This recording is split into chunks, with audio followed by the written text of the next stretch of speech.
Max, tu as 30 ans et tu es un adulte autiste. Je sais que tu n'aimes pas que je te dise, par exemple, tu es atteint de TSA.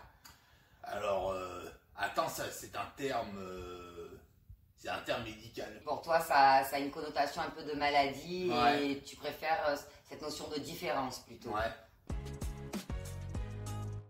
Je prends la parole parce que les autistes adultes sont toujours en France pas considérés comme des adultes normaux, mais comme des enfants. Les parents prennent beaucoup la parole, surtout les parents très connus, des parents très connus d'enfants autistes qui prennent beaucoup trop la parole à la place du concerné. Ce qui me plaît pas, c'est que on dépolitise tellement handicap qu'on dépolitise aussi l'autisme et du coup on n'avance pas sur les questions comme la hache, le droit à l'amour ou autre chose.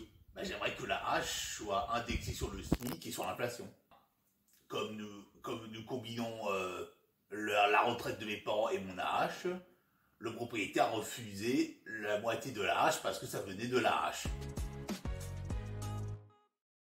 Alors, il y a un cliché sur un trait spécifique, c'est forcément, il connaît par cœur la carte de métro ou autre chose, mais c'est pas tout ça les intérêts spécifiques, c'est un intérêt dans un domaine et pas le même domaine que tout le monde dit, quoi. En fait, les autistes, pour que les personnes comprennent bien, ont des intérêts spécifiques, c'est-à-dire des sujets de conversation sur lesquels ils sont passionnés en fin de compte. Oui.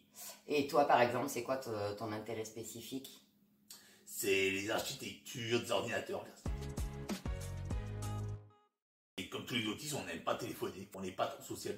On aimerait, mais on n'y arrive pas. La loi de 2005 n'est pas trop respectée, mais aussi la conférence européenne de 2010 sur l'handicap qui n'est toujours pas respectée.